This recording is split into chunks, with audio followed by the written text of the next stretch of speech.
ತನ್ನ ಹುಟ್ಟುಹಬ್ಬ ಇನ್ನೊಬ್ಬರಿಗೆ ಪ್ರೇರಣೆಯಾಗಬೇಕು, ಜೊತೆಗೆ 4 ಜನಕ್ಕೆ ಉಪಯೋಗವಾಗಬೇಕು. ಆಡಂಬರ ಹುಟ್ಟುಹಬ್ಬ ಆಚರಣೆ ಮಾಡಿಕೊಳ್ಳುವುದರಿಂದ ಯಾವುದೇ ಪ್ರಯೋಜನವಿಲ್ಲ ಎಂಬುವ ಸತ್ಯವನ್ನು ಅರಿತ ರಾಷ್ಟ್ರೀಯ ಯುವ ಪ್ರಶಸ್ತಿ ಪುರಸ್ಕೃತರು ಹಾಗೂ ಪ್ರಭಾವಿ ರಾಜಕಾರಣಿಯಾದ ಡಾಕ್ಟರ್ ಚಿನ್ನಪ್ಪ ಚಿಕ್ಕಹಾಗಡೆ ಅವರು ತಮ್ಮ ಹುಟ್ಟುಹಬ್ಬದ ಅಂಗವಾಗಿ ಆನೇಕಲ್ ಪಟ್ಟಣದಲ್ಲಿ ಇರುವ ಎಎಸ್ಪಿ ಶಾಲೆ ಹಾಗೂ ಇಗ್ಗಲೂರು, ಚಂದಾಪುರ, ಹುಸ್ಕೂರು ಹಾಗೂ ಮುತ್ತನಲ್ಲೂರು ಸರ್ಕಾರಿ ಶಾಲೆಯ ಮಕ್ಕಳಿಗೆ 1 ವರ್ಷಕ್ಕೆ ಬೇಕಾದಂತಹ ವಿಜಯವಾಣಿ ಪತ್ರಿಕೆಯ ವಿದ್ಯಾರ್ಥಿ ಮಿತ್ರ ಸಂಚಿಕೆಯನ್ನ ವಿತರಣೆ ಮಾಡುವುದರ ಮೂಲಕ ತಮ್ಮ ಹುಟ್ಟುಹಬ್ಬವನ್ನು ವಿಭಿನ್ನವಾಗಿ ಹಾಗೂ ಅರ್ಥಪೂರ್ಣವಾಗಿ ಆಚರಿಸಿಕೊಂಡಿದ್ದಾರೆ. ಇನ್ನು ಈ ವೇಳೆ ರಾಷ್ಟ್ರೀಯ ಯುವ ಪ್ರಶಸ್ತಿ ಪುರಸ್ಕೃತರು ಆದ ಡಾಕ್ಟರ್ ಚಿನ್ನಪ್ಪ ಚಿಕ್ಕಹಾಗಡೆ ಅವರು ಮಾತನಾಡಿ, ಪೋಷಕರು ಮತ್ತು ತಮ್ಮ ಮಕ್ಕಳಿಗೆ ಆಸ್ತಿಯನ್ನೇ ಮಾಡದೆ ಮಕ್ಕಳನ್ನೇ ಈ ದೇಶದ ಆಸ್ತಿಯನ್ನಾಗಿ ಮಾಡಿ ಎಂದಿದ್ದಾರೆ.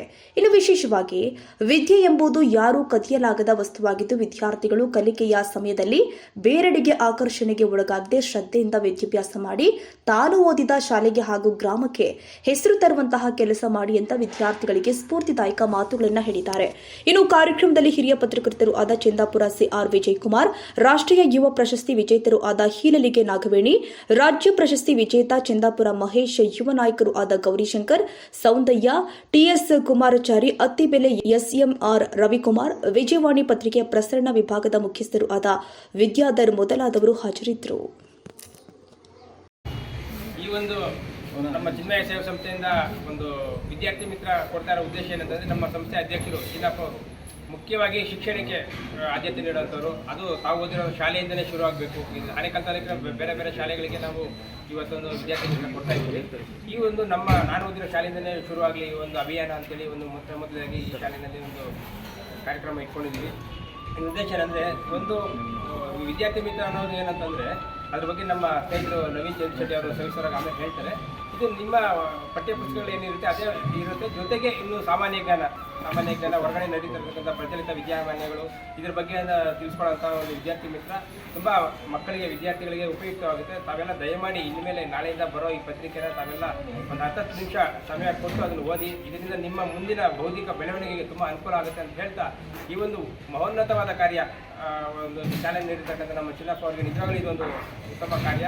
ಇದನ್ನೆಲ್ಲ ತಾವೆಲ್ಲ ಸದುಪಯೋಗ ಪಡಿಸ್ಕೊಳ್ಬೇಕು ಅಂತ ಹೇಳ್ತಾ, ಮತ್ತೊಮ್ಮೆ ಈ ಒಂದು ಅವಕಾಶ ಮಾಡಿಕೊಟ್ಟ ಚಿನ್ನಪ್ಪ ಅವರಿಗೆ ವಂದನೆ ಹೇಳ್ತಾ, ಈ ದಿನ ನಮ್ಮ ಶಾಲೆಯಲ್ಲಿ ಚಿನ್ಮಯಿ ಸೇವಾ ಸಂಸ್ಥೆ ವಿಜಯವಾಣಿ ವತಿಯಿಂದ, ಸಹಯೋಗದ ವತಿಯಿಂದ ಶಾಲೆಗೆ ಒಂದು ಉತ್ತಮವಾದಂತಹ ಕಾರ್ಯವನ್ನು ಮಾಡ್ತಾ ಇದ್ದಾರೆ ಅಂತ ನಾನು ತಿಳ್ಕೊಳ್ತೇನೆ. ವಿದ್ಯಾರ್ಥಿ ಮಿತ್ರ ಅನ್ನೋ ಒಂದು ಅಂಕಣವನ್ನು ವಿಜಯವಾಣಿನಲ್ಲಿ ಪ್ರತಿನಿತ್ಯ, ನಾನು ವಾರಕ್ಕೆ ಒಂದ್ಸಲ ಅಂತ ಅಂದ್ಕೊಂಡಿದ್ದೆ, ಪ್ರತಿನಿತ್ಯನೂ ಆ ಒಂದು ಅಂಕಣ ಇರ್ತದಂತೆ. ಹಾಗಾಗಿ ಇದು ವಿದ್ಯಾರ್ಥಿಗಳೋಸ್ಕರನೇ ಮಾಡಿರುವಂಥ ಒಂದು ಅಂಕಣವಾಗಿರೋದ್ರಿಂದ ಇದರ ಸದುಪಯೋಗವನ್ನು ಶಾಲಾ ವಿದ್ಯಾರ್ಥಿಗಳು ಮಾಡ್ಕೋಬೇಕು. ಇದನ್ನು ಪೇಪರ್ ದುಡ್ಡು ಕೊಟ್ಟು ಬೇರೆ ಎಲ್ಲ ಶಾಲೆಗಳಲ್ಲಿ ತರಿಸಿ ಅದನ್ನು ಉಪಯೋಗಿಸ್ತಾರೆ. ನಮ್ಮ ಚಿನ್ಮಯಿ ಸೇವಾ ಸಂಸ್ಥೆಯವರು ಗೌರ್ಮೆಂಟ್ ಶಾಲೆಗಳಲ್ಲಿ ಇರುವಂತಹ ವಿದ್ಯಾರ್ಥಿಗಳಿಗೆ ಇದರ ಸದುಪಯೋಗವನ್ನು ಮಾಡಿಕೊಡೋದಕ್ಕೋಸ್ಕರ ಫ್ರೀಯಾಗಿ ಇಡೀ ವರ್ಷಕ್ಕೆ ಈ ಒಂದು ಅಂಕಣವನ್ನು ಒದಗಿಸಿಕೊಡುವಂತಹ ಕೆಲಸವನ್ನು ಒಂದು ಒಳ್ಳೆಯ ಉದ್ದೇಶದಿಂದ ಮಾಡ್ತಾ ಇದ್ದಾರೆ. ಈ ಒಂದು ಸಂದರ್ಭದಲ್ಲಿ ಅವರಿಗೆ ನಾನು ಶಾಲೆಯ ಪರವಾಗಿ ಹೃತ್ಪೂರ್ವಕವಾದ ಧನ್ಯವಾದಗಳನ್ನು ಅರ್ಪಿಸೋದಕ್ಕೆ ಬಯಸ್ತೇನೆ. ಯಾಕೆ ಬೇಕು ನಮಗೆ ಇದು, ಏನಕ್ಕೆ ಬೇಕು? ಜನರಲ್ಲಾಗಿ ನಾವು ಮಾತಾಡಿದ್ರೆ, ಪ್ರತಿನಿತ್ಯನೂ ನಾನು ಶಾಲೆಯಲ್ಲಿ ಪ್ರೇಯರ್ ಟೈಮಲ್ಲಿ ನಿಮಗೆ ಅದೇ ಈ ವಿಜಯವಾಣಿನೇ ನಾವು ಪೇಪರ್ನ ತರಿಸ್ತಾ ಇರೋದು. ವಿಜಯವಾಣಿ ಪೇಪರ್ನ ಓದ್ತಾ ಇದ್ದೀರಾ ನೀವು. ಪ್ರತಿನಿತ್ಯ ನೀವು ಯಾವ ರೀತಿ ಓದ್ತಾ ಇದ್ದೀರಾ ಅಂತ ಅದು ನಿಮಗೆ ಗೊತ್ತಿದೆ. ಇದರಿಂದ ಏನಾದರೂ ಉಪಯೋಗ ಆಗುತ್ತಾ? ಖಂಡಿತ ಆಗುತ್ತೆ. ಯಾಕೆ ನಾವು ಪ್ರತಿನಿತ್ಯ ಈ ಒಂದು ಪತ್ರಿಕೆಯನ್ನು ಓದುವಂಥ ಅಭ್ಯಾಸವನ್ನು ವಿದ್ಯಾರ್ಥಿಗಳ ದೆಸೆಯಲ್ಲಿ ನಾವು ರೂಢಿಸ್ಕೊಂಡು ಹೋಗಬೇಕು. ಬಹಳ ಮುಖ್ಯವಾಗಿ ನಾವು ಭಾಷಾ ಜ್ಞಾನವನ್ನು ಅಭಿವೃದ್ಧಿಪಡಿಸ್ಕೋಬೋದು. ಭಾಷಾ ಜ್ಞಾನವನ್ನು ಅಭಿವೃದ್ಧಿಪಡಿಸ್ಕೊಳ್ಳೋದ್ರಿಂದ ಉತ್ತಮವಾದ ಸಾಹಿತ್ಯವನ್ನು ನಾವು ಓದೋದಕ್ಕೆ ಅದು ಸ್ಫೂರ್ತಿ ನೀಡ್ತದೆ. ಹಾಗೆಯೇ ಮುಂದಿನ ದಿನಗಳಲ್ಲಿ ವಿಶೇಷವಾಗಿ ನಮ್ಮ ವಿದ್ಯಾರ್ಥಿಗಳಿಗೆ ಸ್ಪರ್ಧಾತ್ಮಕ ಜಗತ್ತಿಗೆ ಪ್ರವೇಶ ಮಾಡೋದಕ್ಕೆ ಈ ಒಂದು ಪತ್ರಿಕೆಯನ್ನು, ಈ ಅಂಕಣವನ್ನು ಓದ್ಕೊಂಡು ಹೋಗೋದ್ರಿಂದ ಮುಂದಿನ ದಿನಗಳಲ್ಲಿ ಅದರ ಸದುಪಯೋಗವನ್ನು ನೀವು ಪಡ್ಕೋಬೋದಾಗಿದೆ. ಹಾಗೆಯೇ ಅನೇಕ ಬರಹಗಾರರು ಅಂಕಣಗಳಲ್ಲಿ ಬರೆದಿರೋದನ್ನು ನೀವು ಓದ್ತಾ ಹೋದರೆ, ಪ್ರತಿಯೊಂದು ಆ ಬರಹವನ್ನು ಓದ್ತಾ ಹೋದರೆ ನೀವು ಸೆಂಟೆನ್ಸ್ ಫಾರ್ಮ್ ಹೇಗೆ ಮಾಡೋದು, ವಾಕ್ಯ ರಚನೆಯನ್ನು ಮಾಡೋದು ಹೇಗೆ ಮಾಡೋದು, ಮತ್ತು ಬರವಣಿಗೆಯನ್ನು ನೀವು ಸಹ ಮುಂದಿನ ದಿನಗಳಲ್ಲಿ ಆ ಒಂದು ಬರವಣಿಗೆಯನ್ನು ಮುಂದುವರಿಸ್ಬೋದಾ, ಆ ರೀತಿಯ ಒಂದು ವಿಶೇಷವಾದಂತಹ ಒಂದು ಪೇಪರ್ಗಳನ್ನೆಲ್ಲ ನೀವು ಓದ್ತಾ ಹೋಗೋದ್ರಿಂದ ಮುಂದಿನ ದಿನಗಳಲ್ಲಿ ನಿಮ್ಗೆ ಏನಾಗ್ತದೆ ಅಂತಂದರೆ ಭಾಷಾಜ್ಞಾನ ಅಭಿವೃದ್ಧಿ ಆಗ್ತಾ ಹೋಗ್ತದೆ. ಮತ್ತು ಅದೇ ರೀತಿಯಲ್ಲಿ ಮುಂದಿನ ದಿನಗಳಲ್ಲಿ ನೀವು ಈ ಒಂದು ಭಾಷಾ ಜ್ಞಾನವನ್ನಾಗಿರ್ಬೋದು ಅಥವಾ ವಿಷಯ ಜ್ಞಾನವನ್ನಾಗಿರ್ಬೋದು ಪಡ್ಕೊಳ್ತಾ ಹೋಗೋದ್ರಿಂದ ಭವಿಷ್ಯದಲ್ಲಿ ಉತ್ತಮವಾದಂತಹ ಸ್ಥಾನಕ್ಕೆ ಏರೋದಕ್ಕೆ ಇದು ಸಹಾಯಕವಾಗ್ತದೆ. ಅಂತಹ ನಿಟ್ಟಿನಲ್ಲಿ ಈ ಒಂದು ಕಾರ್ಯಕ್ರಮವನ್ನು ಈ ದಿನ ನಮ್ಮ ಶಾಲೆಯಲ್ಲಿ ಉದ್ಘಾಟನೆಯನ್ನು ಮಾಡೋದ್ರ ಮೂಲಕ ನಮ್ಮ ಆನೇಕಲ್ ತಾಲೂಕಿಗೆ 5 ಸರ್ಕಾರಿ ಪ್ರೌಢಶಾಲೆಗಳಿಗೆ ಈ ಒಂದು ಉದ್ದೇಶವನ್ನು ಪೂರೈಕೆ ಮಾಡ್ತಾ ಇರೋದು ಸಂತಸದ ಒಂದು ವಿಷಯವಾಗಿದೆ. ಹಾಗಾಗಿ ಇಂತಹ ಒಂದು ಉತ್ತಮವಾದ ಕೆಲಸ ಕಾರ್ಯಗಳನ್ನು ಏನೇ ಮಾಡಿದ್ರು ನಮ್ಮ ಶಾಲೆಯಿಂದನೇ ಪ್ರಾರಂಭ ಮಾಡಲಿ ಅಂತ ನಾನು ಈ ಸಂದರ್ಭದಲ್ಲಿ ಹೇಳ್ತೇನೆ. ಇದರ ಸದುಪಯೋಗವನ್ನು ನಾವೆಲ್ಲ ಪಡ್ಕೊಳ್ತೀವಿ ಸರ್, ಮತ್ತು ನಮ್ಮ ಮಕ್ಕಳು ಇದರ ಉಪಯೋಗವನ್ನು ಪಡ್ಕೊಳ್ತಾರೆ ಅಂತ ಈ ಸಂದರ್ಭದಲ್ಲಿ ಹೇಳ್ತಾ ನಾನು ಓದಿರೋದು ಎಷ್ಟನೇ ಕ್ಲಾಸ್ ಹೇಳಿ ನೋಡೋಣ, ಯಾರನ್ನು ಗೊತ್ತಿದೆಯಾ? ಗೊತ್ತಿಲ್ಲ. ನಾನು ಓದಿರೋದು 1ನೇ ಕ್ಲಾಸು. ಕೇಳ್ಕೊಳ್ಳಿ, ಫಸ್ಟ್ ಹೇಳ್ಬಿಡ್ತೀನಿ. ಇಲ್ಲಿ ವೇದಿಕೆ ಮೇಲೆ ಕೂತಿರೋಂಥ ಎಲ್ಲ ನನ್ನ ಗಣ್ಯರಿಗೂ ನಮಸ್ತೆ ಹೇಳಿ, ನಮ್ಮ ಮೀಡಿಯಾ ಮಿತ್ರರಿಗೆ ನಮಸ್ತೆ ಹೇಳಿ. ಏನಪ್ಪ ವಿಷಯ ಅಂದರೆ, ನಮ್ಮ ಡಾಕ್ಟರ್ ಚಿನ್ನಸ್ವಾಮಿ ಅವರು ಇಷ್ಟೊಂದು ಕೆಲಸ ಮಾಡ್ತಾರಂದರೆ ತುಂಬ ನನಗೆ ಹೆಮ್ಮೆ ಅನಿಸುತ್ತೆ. ಯಾಕಂದರೆ ನಮ್ಮ ಬ್ರದರ್ ಇಷ್ಟೊಂದು ಕಾರ್ಯಕ್ರಮಗಳು ಮಾಡ್ತಾ ಇರ್ತಾರೆ. ಇವರು ಬೆಳಕಿಗೆ ಬರಬೇಕು, ಇನ್ನೂ ಹೆಚ್ಚಿನ ಬೆಳಕಿಗೆ ಬರಬೇಕು, ಬರ್ತಲ್ಲ. ನೆಕ್ಸ್ಟ್ ಮಂತ್ ಆಗಸ್ಟಲ್ಲಿ ಇವ್ರಿಗೆ ಶ್ರೀಲಂಕಾದಲ್ಲಿ ಅವಾರ್ಡ್ ಇದೆ, ಅವಾರ್ಡ್ ಪ್ರೋಗ್ರಾಮ್ ಇದೆ, ಇವ್ರು ನಾಮಿನೇಟ್ ಆಗಿದ್ದಾರೆ. ಇವ್ರು ಕರ್ಕೊಂಡು ಹೋಗ್ತಾ ಇದ್ದೀನಿ 100%. ಯಾಕಂದರೆ ಪತ್ರಿಕೆ ಅಂದರೆ ಫಸ್ಟ್ ಈಗ ಏನು ಮಾಡ್ತಾ ಇದ್ದೀರಿ ಅಂದರೆ ಮೊಬೈಲ್ಗಳು ತೊಗೊಳ್ತೀರ, ಮನೆಗೆ ಹೋದ ತಕ್ಷಣ ಮೊಬೈಲ್ಗಳು ತೊಗೊಂಡು ಹೋಗ್ತೀರ. ಈ ಮಾಸ್ಟರ್ಗಳು ಏನೇ ಬುದ್ಧಿ ಹೇಳಿದ್ರೇನು, ಏನೇ ಪಾಠ ಮಾಡಿದ್ರೂ ಅಲ್ಲಿ ಹೋಗಲ್ಲ, ಮೊಬೈಲಲ್ಲಿ ರೀಲ್ಸ್ಗಳು ಅವು ಇವು ನೋಡ್ತಾರೆ. ದಯವಿಟ್ಟು ಅದನ್ನು ಬಂದ್ ಮಾಡಿ. ನ್ಯೂಸ್ಗಳು ನೋಡಿ. ಫಸ್ಟ್ ಆದರೆ ನ್ಯೂಸ್ಗಳು ನೋಡ್ತಾ ಇದ್ರಿ, ಈಗ ನ್ಯೂಸ್ಗಳು ನೋಡಲ್ಲ. ಯಾವ್ದಾನ ಸೀರಿಯಲ್ ಬರ್ತಾ ಇದೆಯಾ, ಸಿನಿಮಾ ಬರ್ತಾ ಇದೆಯಾ, ಅದಕ್ಕೆ ಅಡಿಕ್ಟ್ ಆಗ್ತಾ ಇದ್ದೀರಾ. ಯಾಕಂದರೆ ಯಾಕಂದ್ರೆ ನಾನು ಓದಿಲ್ಲ ಅನ್ನೋ ನನಗಿದೆ. ನನ್ನ ತಂದೆ ನೆನೆಸ್ಕೊಳ್ತಾ ಇದ್ದೀನಿ. ನಾನು 1ನೇ ಕ್ಲಾಸ್ ಓದಿ ನನ್ನ ತಂದೆ ಹೊಡೆದು ಹೇಳ್ತಾಯಿದ್ರು, ಓದು ಅಂದೇಳಿ. ಆದರೆ ಓದಿಲ್ಲ.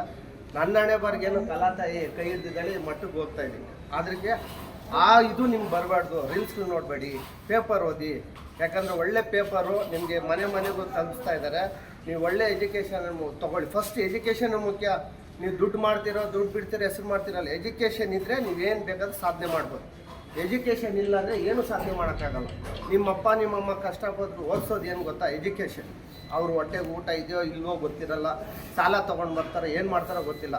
ಫಸ್ಟು ನೀವು ಎಜುಕೇಷನ್ ಹಾಳಾಗಬೇಡ್ರಿ ದಯವಿಟ್ಟು. ಯಾಕಂದರೆ ಇವತ್ತು ನೀವು ಏನು ಹಾಳಾಗ್ತಿರೋ ಮುಂದೆ ನೀವು ಯಾರು ಕೈ ಹಿಡಿಯೋಕ್ಕೆ ಬರಲ್ಲ.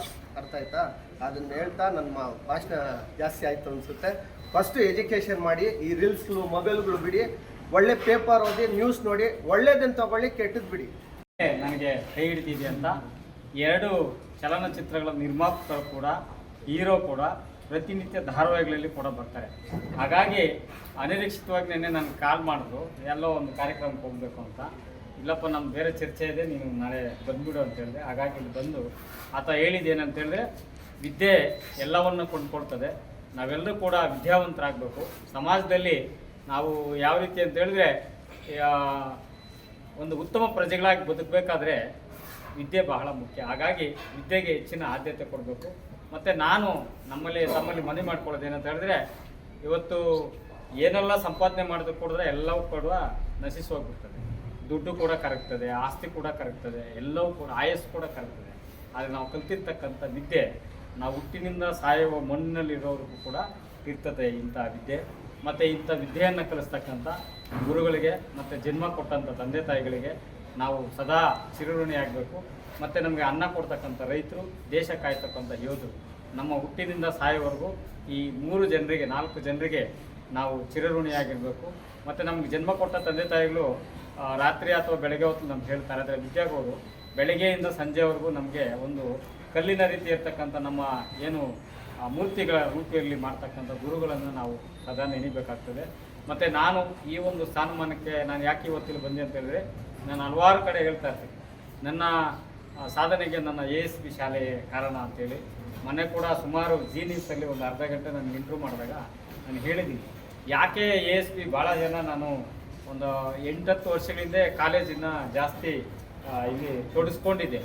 ಭಾಳ ಜನ ಕೇಳೋದಿಲ್ಲ, ಲಕ್ಷಾಂತರ ಜನ ಓದಿದ್ದಾರೆ, ಅವ್ರಿಗಿಲ್ದಿದ್ದು ನಿನಗೆ ಯಾಕೆ ಅಂತ. ನನಗೆ ನೋಡಿ, ಇದೇ ಕೊಠಡಿಯಲ್ಲಿ 10th B-ನಲ್ಲಿ ನಾನು ಓದುವಾಗ SSLC-ನಲ್ಲಿ ಕೊನೆ ಗಳಿಗೆನಲ್ಲಿ ಫೀಸ್ ಇರ್ತದಲ್ಲ, ಆ ಸಂದರ್ಭದಲ್ಲಿ ನಾನೇನೋ ಒಂದು ಸ್ವಲ್ಪ ಹೊರಗಡೆ ಇಟ್ಬಿಟ್ಟಿದ್ದೆ ಕಾರಣಾಂತರದಿಂದ. ಆಗ KR ಕೃಷ್ಣಾರೆಡ್ಡಿ ಅಂತವರು 88 ರೂಪಾಯಿನ ಅಂತಿಮ ಶುಲ್ಕವನ್ನು ಕಟ್ಟಿರ್ತಾರೆ. ನಂದು ಅವರೇ ಕಟ್ಟಿರುತ್ತೆ. ಅವ್ರು ಕಟ್ಟಿದ್ದರಿಂದ SSLC ಆಯಿತು, PUC ಆಯಿತು, ಇದೇ ಬಿಲ್ಡಿಂಗಲ್ಲಿ ಪಕ್ಕದಲ್ಲಿ ಡಿಗ್ರಿ ಆಯಿತು, ರಾಜ್ಯ ಪ್ರಶಸ್ತಿ, ರಾಷ್ಟ್ರ ಪ್ರಶಸ್ತಿ, 2 ಬಾರಿ MP MLA ಇವೆಲ್ಲ ಸಾಧನೆ ಮಾಡಲಿದ್ದಕ್ಕೆ ಯಾವ್ದು ಕಾರಣಪ್ಪ ಅಂತ ಹೇಳಿದ್ರೆ KR ಕೃಷ್ಣಾರೆಡ್ಡಿ ಅವರು ಕೊಟ್ಟಿರ್ತಕ್ಕಂಥ 88 ರೂಪಾಯಿ. ಹಾಗಾಗಿ ನಾನು ನನ್ನ ASP ಶಾಲೆಗೆ ಯಾಕೆ ಹೆಚ್ಚು ನಾನು ಒತ್ತಡ ಕೊಡ್ತೇನೆ ಇಲ್ಲಿ ಬರ್ತೀನಿ ಅಂತ ಹೇಳಿದ್ರೆ ಅದು ಋಣ ಆ 88 ರೂಪಾಯಿಗೆ ನಾನು ಸಾಯೋವರೆಗೂ ಋಣ ತೀರಿಸ್ಬೇಕು ಅಂತ ನಾನು ಅಲ್ಲಿ ನಮ್ಮ ಪ್ರಿನ್ಸಿಪಾಲ್ ಮೇಡಮ್ ಆ ಕಾಲೇಜಲ್ಲಿ ಹೇಳಿದ್ದೆ. ಯಾಕೆ ಸರ್ ನಿಮಗೆ ಇಷ್ಟು ಅಟ್ಯಾಚ್ಮೆಂಟ್ ಅಂತ. ಇದೇ ಜಾಗದಲ್ಲಿ ಕರ್ಕೊಂಬಂದಿದೆ ನಮ್ಮ ಇನ್ನೊಬ್ರು ಇಲ್ವಲ್ಲ ಚಂದ್ರಶೇಖರ್, ನಮ್ಮ ಇಒ ಇವತ್ತು ಕಮಿಷನರ್ ಆಗಿದ್ದಾರೆ ದೇವರಾಜಿಗೌಡರು. ಅವ್ರನ್ನ ಕರ್ಕೊಂಬಂದು ಶಾಲಾ ಇದೆಲ್ಲ ಇಲ್ಲಿ ನೋಡಿದಾಗ ಅವರು ಸ್ವಲ್ಪ ಹುಡುಗನ ಥರ ಬಂದಿದ್ರು, ಟಿ ಶರ್ಟ್ ಹಾಕ್ಕೊಂಡು ಇದು ಹಾಕ್ಕೊಂಡು.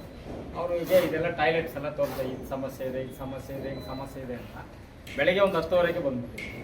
ಆವಾಗ ಈ ಮೇಸ್ಟ್ರುಗಳಿಗೂ ಕೂಡ ಗೊತ್ತಾಗಿಲ್ಲ ಇವರು ಇಒ ಆಫೀಸರ್ ಅಂತ. ಅವರು ಚಿಕ್ಕ ಹುಡುಗರ ಥರ ಯಂಗ್ಸ್ಟರಾಗಿ. ಆಮೇಲೆ ಅವ್ರು ಕಾಮನ್ನಾಗಿ ಕೇಳಿದ್ರು, ಈ ಸಾರಿ ಎಷ್ಟು ಜನ SLC ಪಾಸ್ ಆಗ್ತಾರೆ. ಅವರು ತಲೆ ಕೇರ್ಕೊಂಡು ಅವರು ಪೂರ್ತಿ ಅಂತ ಹೇಳಿಲ್ಲ, ಏನೋ ಒಂದು 60% 70% ಫುಲ್ಲು ಕೋಪ ಮಾಡ್ಕೊಂಬಿಟ್ರು. ಏನು ರೀ, ನಾನೊಬ್ಬ ಎಕ್ಸಿಕ್ಯೂಟಿವ್ ಆಫೀಸರ್ ಬಂದು ಕೇಳ್ತಾ ಇದ್ದೀನಿ, ನೀವು ಗೌರ್ಮೆಂಟ್ ಅಧಿಕಾರಿಯಾಗಿ ಮಾತಾಡ್ತೀನಿ ಅಂತ ತುಂಬ ಕೋಪ ಮಾಡ್ಕೊಂಬಿಟ್ರು. ಆಮೇಲೆ ನಾನು ಕರ್ಕೊಂಡೋಗ್ಬಿಟ್ರು. ಚಿನ್ನಪ್ಪ 100% ಇಲ್ಲ ಅಂತ ಹೇಳ್ತಾರೆ, ಇಲ್ಲೇ ಯಾಕೆ ತಲೆ ಕೆಡ್ಸ್ಬೇಕು ಸರ್, ನಾನು ಓದಿದ ಶಾಲೆ ಮಾಡಿ. ಅವ್ರಿಗೆ ನಾ ಹೇಳಿದ್ರು, ಆಯಿತು ಮುಂದಿನ ನಾವಾಗ 3 ಕೋಟಿ ರೂಪಾಯಿ ಸರ್ಕಾರದಿಂದ ಮಂಜೂರು ಮಾಡಿಸಿ ಒಂದು ಹೊಸ ಕಟ್ಟಡಕ್ಕೆ. ಆವಾಗ ನನಗೆ ಬಿಲ್ಡಿಂಗ್ ಪೂಜೆ ಮಾಡಿದಾಗ ಗೊತ್ತಾಯಿತು ಸಮ್ ಪ್ರಾಬ್ಲಮ್ ಇದೆ ನಮ್ಮದು, ಅದನ್ನು ಮಾಧ್ಯಮ ಇರೋದ್ರಿಂದ ಹೇಳೋಕ್ಕಾಗ್ತಾಯಿಲ್ಲ. ಆಗ ನಾನು ಅದನ್ನು ಆ ಸಮಸ್ಯೆನ ಸಾಲ್ವ್ ಮಾಡಬೇಕು ಅಂತ ನಾನು ದಿವಂಗತ ಮಾರ್ಟಿನ್ ಸಾಹೇಬರು ತುಂಬ ಒತ್ತಡ ಸಮಸ್ಯೆ ತಗೊಂಡ್ವಿ. ಆದರೆ ಈ ರಾಜಕೀಯದ ಒತ್ತಡ ಬಂದು ಅದು ಅಲ್ಲಿಗೆ ನಿಂತೋಯ್ತು. ಆ 3 ಕೋಟಿ ರೂಪಾಯಿ ಕೂಡ ರಿಟರ್ನ್ ಹೋಯಿತು. ತದನಂತರ ನಾನು DDP ಹತ್ರ ಗಲಾಟೆ ಮಾಡಿದೆ ಯಾಕೆ ಅಂತ. ಅವರು ವಸ್ತುಸ್ಥಿತಿ ಹೇಳಿದಾಗ ನನಗೂ ಅರ್ಥ ಆಯಿತು, ಜ್ಞಾನೋದಯ ಆಯಿತು. ತದನಂತರದಲ್ಲಿ ಮತ್ತೆ ಈ ಒಂದು ಏನು ನೂತನವಾಗಿ ಇದು CSR ಅನುದಾನದಲ್ಲಿ ಶಾಸಕರು ಕಟ್ತಾ ಇದ್ದಾರೆ, ಅವ್ರಿಗೆ ಅಭಿನಂದನೆ. ಯಾಕೆ ನಾನು ಈ ಶಾಲೆ ಬಗ್ಗೆ ಆಮೇಲೆ ಸಾವಂತ ಶೆಟ್ಟಿ ಬಂಡಪ್ಪನವರು ದಾನ ಕೊಟ್ಟಿರ್ತಕ್ಕಂಥ ಜಾಗ. ಹಾಗಾಗಿ ಮತ್ತೆ ಇಲ್ಲಿ ದೇಶ ವಿದೇಶಗಳಲ್ಲಿ ಇದ್ದಾರೆ ESPನಲ್ಲಿ ಓದಿದ್ದಾರೆ. ಇವತ್ತು ನಮ್ಮ ಇಲ್ಲಿ ಪ್ರತಿನಿತ್ಯ ಡಾಕ್ಟರ್ ಮೋಹನ್ ಡಾಕ್ಟರ್ ಅವರು ಇದೇ ಶಾಲೆಯಲ್ಲಿ ಓದಿದ್ದಾರೆ. ಬಹಳ ಜನ ದೊಡ್ಡವರೆಲ್ಲ ಈ ಶಾಲೆಯಲ್ಲಿ ಓದಿದ್ದಾರೆ. ದೊಡ್ಡ ರಾಜಕಾರಣಿ ಕೂಡ ಇಲ್ಲಿ ಓದಿದ್ದಾರೆ, ಡಾಕ್ಟರ್ಗಳಿದ್ದಾರೆ, ಪ್ರೊಫೆಸರ್ಗಳಿದ್ದಾರೆ. ಹಂಗಾಗಿ ಈ ಶಾಲೆ ಇದ್ರೆ ವಿದ್ಯುತ್ಗೋಸ್ಕರವಾಗಿ ನನ್ನಂತವರು ಎಷ್ಟೋ ಜನ ಮೇಡಮ್ ಅವ್ರು ಬಂದ್ಮೇಲೆ ಒಂದು ಮಾದರಿಯಾಗಿ ಮಾಡ್ತಾ ಇದ್ದಾರೆ ಎಲ್ಲ ಸಿಬ್ಬಂದಿಗಳು ಸೇರಿಕೊಂಡು. ಹಾಗಾಗಿ ಇವತ್ತು ನಾನು ಇಷ್ಟು ಮಾತಾಡಬಾರ್ದು, ಯಾಕಂದರೆ ನಾವು ಹೋಗಿ ಕೊಟ್ಟೋಗೋಣ ಅಂತ ಬಂದಿದ್ದು. ಹಾಗಾಗಿ ಈ ಒಂದು ಏನು ವಿಜಯವಾಣಿ ಮಿತ್ರ ಇದೆ, ಇದರ ಕಲ್ಪನೆ ನಮ್ಮ ಮಹೇಶ್ ಅವರು ಇದನ್ನು ಎಂಥದೋ ಈ ಕಲ್ಪನೆಯನ್ನು ಮಾಡಿದ್ದಾರೆ. ಹಾಗಾಗಿ ನಾವು ಮೊದಲು ಹೋದ ವರ್ಷನ 2 ವರ್ಷಗಳ ಹಿಂದೆ ಸರ್ಜಾಪುರದಲ್ಲಿ ನಮ್ಮ ಚಿಕ್ಕರಿಯವ್ರು ಕೊಡಿಸಿದ್ರು. ಹಾಗಾಗಿ ಈ ಭಾಗದಲ್ಲಿ ಇವತ್ತು ಹಿಂಗೆ ಈ ಒಂದು ಇದನ್ನು ನೀವೆಲ್ಲ ಸದ್ಬಳಕೆ ಮಾಡ್ಕೊಳ್ಳಿ ಅಂತ ಹೇಳ್ತಾ, ಈ ಪತ್ರಿಕೆಯಲ್ಲಿ ನಮಗೆ ಗಣಿತ, ವಿಜ್ಞಾನ, ಸಮಾಜಶಾಸ್ತ್ರಕ್ಕೆ ಸಂಬಂಧಪಟ್ಟದ್ದೇ ಅದರ ವಿದ್ಯಾರ್ಥಿನಲ್ಲಿ ಇರ್ತದೆ. ಶಾಲೆಯಲ್ಲೂ ಮಾಡ್ತಾರೆ, ಅದಕ್ಕೆ ಪೂರಕವಾಗಿ ಇದು ನಮಗೆ ನಿರಂತರವಾಗಿ ಅದು ಭಾಳ ಬೇಗ ಮನಸ್ಸಿಗೆ ಬರ್ತದೆ. ಹಾಗಾಗಿ ಅದನ್ನು ನೀವೆಲ್ಲ ಪಠನೆ ಮಾಡಿ ಸಾರ್ಥಕತೆ ಮಾಡ್ಕೊಳ್ಳಿ ಅಂತ ನವೀನ್ ಅವರು ಕೊನೆಯದಾಗಿ. ಇವತ್ತೊಂದು ವಿಶೇಷ ಇದೆ, ಯಾರೂ ಕೂಡ ಇದುವರೆಗೆ ಹೇಳ್ಕೊಂಡಿಲ್ಲ, ನಾನಾದರೂ ಹೇಳ್ಬಿಡ್ತೀನಿ. ಇವತ್ತು ನಮ್ಮ ರಾಷ್ಟ್ರೀಯ ಯುವ ಪ್ರಶಸ್ತಿ ವಿಜೇತರಾದ ಚಿನ್ನಪ್ಪಣ್ಣನವರ ಹುಟ್ಟುಹಬ್ಬ. ಅವರು ಹೇಳ್ಕೊಂಡಿಲ್ಲ, ಬೆಳಗ್ಗೆ ಏನು ಕಾರ್ಯಕ್ರಮ ಮಾಡ್ಬೋದು ಅಂತ ಹಿಂಗೆ ಮೊನ್ನೆ ಚರ್ಚೆ ಮಾಡಿದಾಗ ಮಹೇಶ್ ಅಣ್ಣವ್ರು ಯಾವಾಗಲೂ ಅವ್ರದ್ದು ಇಲ್ಲೂ ಹೇಳಬಾರ್ದು ಅಂತ ಹೇಳಿದ್ರು, ವೇದಿಕೆ ಹತ್ರನೂ ಹೇಳಬಾರ್ದು, ಇದನ್ನು ಪ್ರಸ್ತಾಪ ಮಾಡಬಾರ್ದು ಅಂತಿದ್ರು. ಆದರೂ ಕೂಡ ಅವ್ರಿಗೆ ಹುಟ್ಟುಹಬ್ಬದ ಶುಭಾಶಯಗಳನ್ನು ಕೋರ್ತಾ ಒಳ್ಳೆಯ ಕೆಲಸಗಳನ್ನು ಮಾಡ್ತಿದ್ದಾರೆ. ಇದರಲ್ಲಿ ಈ ಒಂದು ಪೇಪರ್ನ ಕೊಡಬೇಕು ಅಂತ ನಾನು ಮಹೇಶ್ ಅಣ್ಣ ನಾವು ಸುಮಾರು 2-3 ತಿಂಗಳಿಂದ ಚಿನ್ನಪ್ಪಣ್ಣವ್ರ ಜೊತೆಗೆ ಚರ್ಚೆ ಮಾಡ್ತಾ ಇದ್ವಿ. ಇದರಲ್ಲಿ SSLC 9ನೇ ತರಗತಿಯವ್ರಿಗೆ ಮತ್ತು 8ನೇ ತರಗತಿಯವ್ರಿಗೆ ಪ್ರತಿದಿನ ಈ ಒಂದು ಪೇಜಲ್ಲಿ ಪಾಠ ಬರುತ್ತೆ. ನಿಮಗೆ ಸ್ಕೂಲಲ್ಲಿ ಏನು ಪಾಠ ಮಾಡ್ತಾರೆ ಅದೇ ಪಾಠ ಬರುತ್ತೆ. ನಿಮ್ಗೆ 2 ವರ್ಷ ಮುಂಚೆ ಸರ್ಜಾಪುರದ ಸೆಂಟ್ ಫಿಲೋಮಿನಾ ಶಾಲೆ ವಿದ್ಯಾರ್ಥಿ ಆನೇಕಲ್ ತಾಲೂಕಿಗೆ ಫಸ್ಟ್ ಕ್ಲಾಸ್ ಬಂದಿದ್ದ, ಗೊತ್ತಿದೆಯಾ? ಆ ಹುಡುಗ ಸಂದರ್ಶನದಲ್ಲಿ ಮೊದಲನೇ ಮಾತು ಹೇಳಿದ್ದೇನೆ, ನಾನು ಪ್ರತಿದಿನ ವಿಜಯವಾಣಿ ವಿದ್ಯಾರ್ಥಿ ಮಿತ್ರ ಓದ್ತಾ ಇದ್ದೆ, ಅದ್ರ ಒಂದೊಂದು ಪೀಸನ್ನು ಕಟಿಂಗ್ ಮಾಡಿ ಒಂದು ಫೈಲ್ ಮಾಡ್ಕೊಂಡಿದ್ದ ಆ ಹುಡುಗ. 365 ದಿವಸದ್ದು ಇಷ್ಟು ಬುಕ್ ಇತ್ತು ಅವನ ಹತ್ರ, ಎಲ್ಲ ಓದ್ಕೊಂಡಿದ್ದೆ ಅಂತ ಹೇಳ್ತಾ ಇದ್ದ. ಅಂದ್ರೆ ನೀವು ಅದೇ ರೀತಿ ಈ ಪೇಪರ್ನ ಇದಕ್ಕೆ ₹1 ಪ್ರತಿದಿನ ಇದ್ರ ದುಡ್ಡನ್ನ ಚಿನ್ನಪ್ಪಣ್ಣವರು, ಮಹೇಶ್ ಅಣ್ಣವರು, ನಾವೆಲ್ಲರೂ ಸೇರಿ ಇದನ್ನ ಬರ್ಸ್ತೀವಿ. ಆದ್ರೆ ಇದನ್ನ ನೀವು ಯಾವ ರೀತಿ ಸದುಪಯೋಗ ಮಾಡ್ಕೊಂಡ್ರೆ ಅದ್ರ ಮೇಲೆ ಡಿಪೆಂಡ್ ಆಗುತ್ತೆ. 8 ಪೇಜ್ ಬರುತ್ತೆ, 8 ಪೇಜನ್ನು ₹1 VRL ಸಂಸ್ಥೆ ಕೊಡುತ್ತೆ, ಅಂದ್ರೆ ವಿಜಯವಾಣಿ ಸಂಸ್ಥೆ ಕೊಡುತ್ತೆ. ಸಾಧ್ಯನೇ ಇಲ್ಲ. ಇದಕ್ಕೆ 8-9 ಜನ ಟೀಚರ್ಸ್ ಪ್ರತಿದಿನ ಬರೀತಾರೆ, ಅವ್ರು ಇದನ್ನು ಸಿದ್ಧ ಮಾಡಿ ಪ್ರತಿದಿನ ನಿಮ್ಮ ಮನೆ ಬಾಗಿಲು ಬರುತ್ತೆ. ಇದನ್ನು ಕೊಟ್ಟೋಗಿದ್ದಕ್ಕೆ ಒಂದು ಸಾರ್ಥಕ ಹೆಂಗಾಗುತ್ತೆ ಅಂತ ಹೇಳಿದ್ರೆ, ಕೊನೆಯದಾಗಿ ಇದನ್ನು ಓದ್ಕೊಂಡಾಗ ನೀವು 90% ಮೇಲೋ ಅಥವಾ 100 ತಗೊಂಡು ಇದೇ ಪೇಪರಲ್ಲಿ ಇಲ್ಲಿ ಬರುತ್ತೆ ನಿಮ್ಮ ಫೋಟೋ ಮುಖಪುಟದಲ್ಲಿ, ಆನೇಕಲ್ ತಾಲೂಕಿನ ಇಂಥ ವಿದ್ಯಾರ್ಥಿ ರಾಜ್ಯಕ್ಕೆ ಮೊದಲ ಸ್ಥಾನ ಅಂತ. ಆ ಒಂದು ಛಲ ಇಟ್ಕೊಂಡು ಓದ್ಕೊಂಡಾಗ ಇದನ್ನು ಕೊಟ್ಟಿದ್ದಕ್ಕೆ ಸಾರ್ಥಕ ಆಗುತ್ತೆ. ಈ ಸರಿ ನಮ್ಮ ತಾಲೂಕಿನ ಗುರೂಜಿ ವಿದ್ಯಾನಿಕೇತನ ಶಾಲೆ ಹುಡುಗನ ಫೋಟೋ ಕೂಡ ಇಲ್ಲೇ ಬಂದಿತ್ತು, ರಾಜ್ಯಕ್ಕೆ 2ನೇ ಸ್ಥಾನ ಇದ್ದ 10th ಅಲ್ಲಿ. ಅಂದರೆ ಇದರಲ್ಲಿ ಎಷ್ಟೊಂದು ಇರುತ್ತೆ ಜ್ಞಾನ ಅಂತ ಹೇಳಿದ್ರೆ, ನೀವು ಪ್ರತಿದಿನ ಪ್ರಾಜೆಕ್ಟ್ ಮಾಡ್ತೀರಲ್ವಾ, ಪ್ರಾಜೆಕ್ಟ್ ಕೊಡ್ತಾರಲ್ವ ಶಾಲೆಯಲ್ಲಿ, ಪ್ರಾಜೆಕ್ಟ್ ಬೇಕಾಗೋ ಕಂಟೆಂಟ್ ಈ ಪೇಜಲ್ಲಿ ಪೂರ್ತಿ ಇರುತ್ತೆ. ನೀವು ಕೂಡ ಇದಕ್ಕೆ ಪ್ರತಿದಿನ ಚಿತ್ರಕಲೆ ಏನಾದರೂ ಮಾಡಿದ್ರೆ ನೋಡಿ, ಇದೆಲ್ಲ ಶಾಲೆ ಮಕ್ಕಳು ಕಳಿಸಿರೋದನ್ನೇ. ಧಾರವಾಡ ರಾಷ್ಟ್ರೋತ್ತರ ಶಾಲೆ, ನೇತಾಜಿ ಸುಭಾಷ್ ಚಂದ್ರ ಬೋಸ್ ಶಾಲೆ ಬೈಲಹೊಂಗಲ, ಚಿತ್ರದುರ್ಗ ಶಾಲೆ, ಬೆಳಗಾವಿ ಶಾಲೆ 4 ಮಕ್ಕಳು ಇವತ್ತು ಕಳಿಸಿದ್ದಾರೆ. ಇಲ್ಲಿ ನೋಡಿ ಸಿದ್ಧಗಂಗಾ ಬೆಂಗಳೂರು ಶಾಲೆ ಕೂಡ ಫೋಟೋ ಇದೆ. ನೀವು ಕೂಡ ಇದಕ್ಕೆ ಪ್ರತಿದಿನ ಇಲ್ಲಿ ನಂಬರ್ ಕೊಟ್ಟಿದ್ದಾರೆ, ಆ ನಂಬರ್ ಕಳಿಸ್ಬೋದು. ಆಮೇಲೆ ಮುಖಪುಟದಲ್ಲಿ ನಿಮಗೆ ಇದರಲ್ಲಿ ಈಗ ಚಿನ್ನಪ್ಪಣ್ಣವ್ರು ಹೇಳಿದ್ರು, ಸಾರಿ ನಮ್ಮ ಮುನ್ಕೃಷ್ಣ ಅವ್ರ ನಟ ಮಾತಾಡ್ತಾ ಹೇಳಿದ್ರು, ಅವರೇ ಧಾರಾವಾಹಿಯಲ್ಲಿದ್ರು ಸಹ ಅವ್ರದ್ದು ನೀವು ಯಾರನ್ನು ಕೂಡ ರೀಲ್ಸ್ ಇನ್ನೊಂದು ಮತ್ತೊಂದು ನೋಡಬೇಡಿ ಅಂತ ಹೇಳಿದ್ರು. ಅಂದ್ರೆ ನೋಡೋದೇ ಬೇಡ ಅಂತಲ್ಲ, ಈ ಏಜ್ಗೆ ಎಷ್ಟು ಬೇಕು ಅಷ್ಟೇ ನೋಡಿ ಅಂತ. ಬೇರೆಯವರಾಗಿದ್ರೆ ಹೇಳ್ತಿದ್ರು ನೀವೆಲ್ಲರೂ ನಾನು ನಟನೆ ಮಾಡ್ತೀನಿ ಧಾರಾವಾಹಿ ನೋಡಿ ಅಂತ ಹೇಳ್ತಾ ಇದ್ರು. ಆದ್ರೂ ಕೂಡ ಇದರಲ್ಲಿ ರಾಜಕಾರಣ ಏನೂ ಬರಲ್ಲ, ಸಿನಿಮಾ ಬರಲ್ಲ. ಪ್ರತಿದಿನವೂ ಜ್ಞಾನಾರ್ಜನೆ ಏನ್ ಬೇಕು, ಪಾಠಕ್ಕೆ ಏನ್ ಬೇಕು ಅಷ್ಟೇ ಬರುತ್ತೆ. ಮೊದಲನೇ ಪುಟದಲ್ಲಿ ಈಗ PU ಪ್ರವೇಶಾತಿಗೆ ದಂಡ ವಿನಾಯಿತಿ ಅಂದ್ರೆ ದುಡ್ಡು ಕಟ್ಟೋದಕ್ಕೆಲ್ಲ ವಿನಾಯಿತಿ ಮಾಡಿದ್ದಾರೆ. ಇವತ್ತು ನೀವು ಇದನ್ನ ತಗೊಂಡ್ರೆ ಮಕ್ಕಳಿಗೆ ಇದು ಗೊತ್ತಾಗುತ್ತೆ, ಇನ್ಮೇಲೆ ಇದಕ್ಕೆ ದಂಡ ಇಲ್ಲ ಅನ್ನೋದು. ನೀವು ಇದನ್ನು ಓದಿದ್ರೆ ಗೊತ್ತಾಗುತ್ತೆ. ಆಮೇಲೆ ನೋಡಿ ಇಲ್ಲಿ 2ನೇ ಕ್ಲಾಸಲ್ಲಿ 9th ಅವ್ರಿಗಿದೆ, 10th ಅವ್ರಿಗಿದೆ, ಮ್ಯಾಥ್ಸು, ಸೈನ್ಸು. ಆಮೇಲೆ ನಿಮ್ಮ ಮನೆಯಲ್ಲಿ ಯಾರಾದರೂ ಫಸ್ಟ್ PUC ಓದ್ತಾ ಇದ್ರೆ ಈ ಪೇಪರ್ನ ತಗೊಂಡೋದ್ರೆ ಫಸ್ಟ್ PUC ಸೆಕೆಂಡ್ PUCವರೆಗೂ ಕೂಡ ಇಲ್ಲಿರುತ್ತೆ. ಅಂದರೆ ನೀವು ತೊಗೊಂಡಾಗಿದ್ಮೇಲೆ ಮನೆಯಲ್ಲಿ ತೊಗೊಂಡೋಗ್ತು ಅವ್ರಿಗೆ ಕೊಟ್ಟರೆ ಅವರು ಕೂಡ ಬಳಕೆ ಮಾಡ್ಬೋದು. ಆಮೇಲೆ ಇದೆಲ್ಲದಕ್ಕಿಂತ ಹೆಚ್ಚಾಗಿ ನೀವು ಇದರಲ್ಲಿ ಒಂದು ಹೆಡ್ಲೈನ್ಸ್ ಇದೆ, ವಿದ್ಯಾರ್ಥಿ ಉದ್ಯೋಗ ಮಿತ್ರ ಅಂತ. ಪ್ರತಿದಿನವೂ ಕೂಡ ಸರ್ಕಾರಿ ಉದ್ಯೋಗ ಸೇರಿದಂತೆ ಖಾಸಗಿ ವಲಯದಲ್ಲಿ ಎಲ್ಲೆಲ್ಲಿ ಉದ್ಯೋಗ ಇರುತ್ತೆ ಅನ್ನೋದು ಕೂಡ ಇದರಲ್ಲಿ ಬರುತ್ತೆ. ಅಂದರೆ ಮನೆಯಲ್ಲಿ ಯಾರಾದರೂ ಓದಿ ಆದವರು ಜಾಬ್ ಹುಡುಕ್ತಾ ಇದ್ರೆ ತುಂಬ ಕಡೆ ರೆಸ್ಯೂಮ್ ಮಾಡ್ಕೊಂಡು ಓಡಾಡ್ತಾ ಇರ್ತಾರಲ್ಲ, ಉದ್ಯೋಗ ಹುಡ್ಕೊಂಡು ಅವ್ರಿಗೂ ಕೂಡ ಪ್ರಯೋಜನ ಆಗುತ್ತೆ. ಇಷ್ಟೆಲ್ಲ ಸದುಪಯೋಗ ಇದು 8 ಪೇಜಲ್ಲಿ ಸಿಗುತ್ತೆ. ಇದನ್ನು ಪ್ರತಿದಿನ ನೀವೇನು ಮಾಡಬೇಕು, ಒಂದು ಸ್ಪ್ರಿಂಗ್ ಫೈಲ್ ತಗೋಬೇಕು. ಇದನ್ನ ನೀವೇ ಓನ್ ಆಗಿ ಒಂದು 15 ರೂಪಾಯಿ 10 ರೂಪಾಯಿ ಕೊಟ್ಟರೆ ಸ್ಪ್ರಿಂಗ್ ಫೈಲ್ ಸಿಗುತ್ತೆ. ಪ್ರತಿದಿನ ಒಂದಕ್ಕೊಂದಕ್ಕೆ ನೀವು ಕಟ್ ಮಾಡಿ ಇದನ್ನ ಕ್ಲೀನಾಗಿ ಜೋಡಿಸ್ಕೊಂಡು ಹೋದ್ರೆ ಚಿನ್ನಪ್ಪಣ್ಣವರು ಅವ್ರು ಹುಟ್ಟಹಬ್ಬದಿಂದ ಕೊಟ್ಟಿದ್ದಕ್ಕೂ ಒಂದು ಸಾರ್ಥಕ ಆಗುತ್ತೆ. ನಮ್ಮ ಚಿನ್ಮಯ ಸೇವಾ ಸಂಸ್ಥೆ ಮೂಲಕ ಯಾವುದೇ ಪ್ರಚಾರ ಬಯಸದೆ ಜೋಡೆತ್ತುಗಳಂತ ಹೇಳ್ತಾರೆ ಅವರಿಬ್ರಿಗೆ ಎಲ್ಲ ಕಡೆ ಸೈಲೆಂಟ್ ಆಗಿ ಸಮಾಜಮುಖಿ ಕಾರ್ಯಕ್ರಮಗಳನ್ನು ಮಾಡ್ಕೊಂಡು ಹೋಗ್ತಾ ಇರುವಂಥ ಮಹೇಶ್ ಅಣ್ಣವರು ಇಷ್ಟೊಂದು ಈಗ ನಮ್ಮ ತಾಲೂಕಲ್ಲಿ ಇವತ್ತು 5-6 ಶಾಲೆಗಳಿಗೆ ಕೊಡೋದಿದೆ. ನಿಮ್ಮ ಶಾಲೆ ಸೇರಿ 5-6 ಶಾಲೆಗಳನ್ನ ಚಾಯ್ಸ್ ಮಾಡ್ಕೊಂಡಿದ್ದಾರೆ. ಇದೆಲ್ಲದೀಗ ಅವ್ರು ಹೋಗಿ ಎಲ್ಲ ಒಂದು ಕಡೆ ಒಂದು ಕಾರ್ಯಕ್ರಮ ಮಾಡಿಕೊಂಡು ಕೇಕ್ ಕಟ್ ಮಾಡಿ ಅಲ್ಲಿ ಅದ್ದೂರಿಯಾಗಿ ಹಾರ ಹಾಕ್ಸ್ಕೊಂಡು ಮಾಡ್ಬೋದಾಗಿತ್ತಲ್ವ. ಆದರೆ ನಾನು ಓದಿದ ಶಾಲೆಗೆ ಕೊಡಬೇಕು ಅಂತೇಳಿ ಈ ಒಂದು ವಿದ್ಯಾರ್ಥಿ ಮಿತ್ರ ನಿಮ್ಗೆಲ್ಲರೂ ಕೊಟ್ಟಿದ್ದಾರೆ. ಈ ವಿದ್ಯಾರ್ಥಿ ಮಿತ್ರ ನಿಮ್ಮೆಲ್ಲರಿಗೂ ಕೂಡ ಸದುಪಯೋಗ ಆಗಬೇಕಂದ್ರೆ ನೀವೆಲ್ಲರೂ ಕೂಡ ಫೈಲ್ ಮಾಡ್ಕೋಬೇಕು. ಪ್ರತಿದಿನ ಟೀಚರ್ಸ್ ಪಾಠ ಮಾಡೋದು ನಿಮ್ಗೆ ಅದು ಕಂಟಿನ್ಯೂಸ್ ಇದ್ದಂಗೆ ಇರುತ್ತೆ. ಆ ಟೈಮ್ಗೆ ಈಗ ಈ ಸಂದರ್ಭದಲ್ಲಿ ಏನು ಪಾಠ ನಡೀತಿರ್ತದೆ ಅದ್ರ ಮ್ಯಾಚಿಂಗಲ್ಲೇ ಇದು ಆಲ್ಮೋಸ್ಟ್ ಹೋಗ್ತಾ ಇರ್ತದೆ. ಸೊ ಹಾಗಾಗಿ ನೀವು ಇದನ್ನು ಕ್ಲೀನಾಗಿ ಫೈಲ್ ಮಾಡಿಕೊಂಡ್ರೆ ಇದು ತುಂಬ ಉಪಯುಕ್ತ ಆಗುತ್ತೆ. ನೀವೆಲ್ಲರೂ ಕೂಡ ಇದನ್ನು ಪ್ರತಿದಿನವೂ ಕೂಡ ಒಂದು ಫೈಲ್ ತಗೊಂಬಂದು ಟೀಚರ್ಸ್ ಏನು ಕೊಡ್ತಾರೆ ಶಾಲೆಗೆ ಪ್ರತಿದಿನ ಬೆಳಗ್ಗೆನೇ ಬರುತ್ತೆ, ನಿಮ್ಗೆ 7:15 ಬರುತ್ತೆ. ನಮ್ಮ ಸರ್ಕ್ಯುಲೇಷನ್ ವಿಭಾಗದಿಂದ ನಮ್ಮ ತಾಲೂಕಲ್ಲಿ ನಮ್ಮ ಟೌನ್ನ ಅವನೇ ನೋಡ್ಕೊಳ್ತಾರೆ, ಅವ್ರು ಬಂದಿದ್ದಾರೆ. ಅವ್ರು ಬೆಳಗ್ಗೆ ಪ್ರತಿದಿನ ಇಲ್ಲಿಗೆ ನಮ್ಗೆ ಕಳಿಸ್ಕೊಡ್ತಾರೆ. ಇದನ್ನು ನೀವೆಲ್ಲರೂ ಕೂಡ ಫೈಲ್ ಮಾಡ್ಕೊಳ್ಳಿ. ಬರೋ ವರ್ಷ ನಾವು ಒಳ್ಳೆ ರಿಸಲ್ಟ್ ಬಂದಿದ್ದ ದಿವಸ ಮತ್ತೆ ಪುನಃ ಬಂದು ಇನ್ನೊಂದು ಸಾರಿ ಇನ್ನಷ್ಟು ಮಕ್ಕಳಿಗೆ ಚಿನ್ನಪ್ಪಣ್ಣವ್ರು ಕೊಡುವಂತಷ್ಟು ಆಗಲಿ. ಆಮೇಲೆ ಚಿನ್ನಪ್ಪಣ್ಣವ್ರಿಗೂ ಕೂಡ ನಾವೊಂದು ಈ ಸಂದರ್ಭದಲ್ಲಿ ಕೇಳ್ಕೊಳ್ಳೋದೇನಂತ ಹೇಳಿದ್ರೆ, ನಿಮ್ಮ ಇದು ಸಮಾಜಮುಖಿ ಕೆಲಸ ಮಾಡ್ಕೊಂಡು ಹೋಗ್ತಿದ್ರೆ ಇನ್ನಷ್ಟು ದುಪ್ಪಟ್ಟಾಗುವಂಥ ದೇವರು ಕೂಡ ಮಾಡಲಿ ಅಂತ ನಿಮ್ಮಲ್ಲಿ ಕೇಳ್ಕೊತೀನಿ. ಎಲ್ಲರೂ ಕೂಡ ಚಿನ್ನಪ್ಪಣ್ಣವ್ರು ಇವತ್ತು ಬಂದು ಕೊಡೋದಕ್ಕೆ ಈ ಒಂದು ಕಾರ್ಯಕ್ರಮಕ್ಕೆ ಯಶಸ್ವಿಯಾಗಿ ಸಹಕಾರ ಕೊಟ್ಟಿದ್ದಕ್ಕೆ ನಮ್ಮ ಟೀಚರ್ಸ್ಗೂ ಮತ್ತು ಹಿಂದೆ ಇದ್ದಾರೆ ನಮ್ಮ ಗುರುಗಳವರು ಎಲ್ಲರೂ ಕೂಡ ಅವ್ರು ಯಾವತ್ತು ಪ್ರಚಾರ ವಹಿಸ್ತಾರೆ ಅನ್ನ ಸ್ವಲ್ಪ ಸೈಲೆಂಟ್ ಆಗಿರ್ತಾರೆ, ಅವರೆಲ್ಲರೂ ಕೂಡ ಧನ್ಯವಾದಗಳನ್ನ.